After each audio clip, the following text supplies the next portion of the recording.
आणि सुंदर नारायण स्वामी नदी गोदावरीच्या दोन्ही बाजूबाजूला आहे। आणि विशेष असं तत्व आहे की पूर्ण जगामध्ये हे दोन मंदिर असे आहेत की ज्यांच्या समोर त्यांच्या वाहनांची स्थापना नाहीये, जिथे कपालेश्वराच्या समोरही नंदी नाहीये आणि सुंदर नारायणाच्या समोरही गरुड महाराज नाहीये, कारण की हे दोघंही एकमेकांना समोरासमोर पाहत आहेत। याचा कधी आपण म्हणजे अभ्यास केलाय का नाही माहिती नाही, पण हे जे टुरिझम लोक जे येतात ना वाचून, त्यांना सर्व काही माहिती असतं।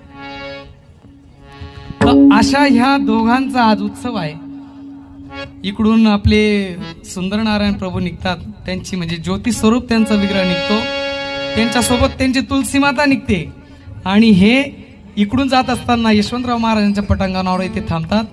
तिकडूनही कपालेश्वर भगवान निघतात, त्यांच्यासोबतही ती ज्योती निघते। त्याच्यानंतर त्यांचा बेल जो आहे आवडता तो महादेवाचा बेल तिथून निघतो। दोघांचे तिथे यशवंतराव महाराजांच्या पटांगणावर भेट होते।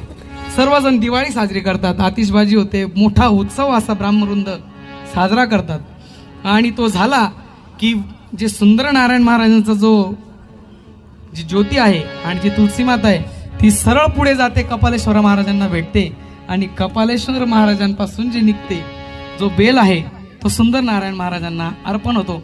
असा हा सोहळा मध्यरात्रीपासून ते संपूर्ण काकडा जो सकाळपर्यंत पहाटेपर्यंत चालत असतो आणि तोच हा पर्व काळ आपण इथे आज साधत आहोत। विठ्ठल विठ्ठल विठ्ठल।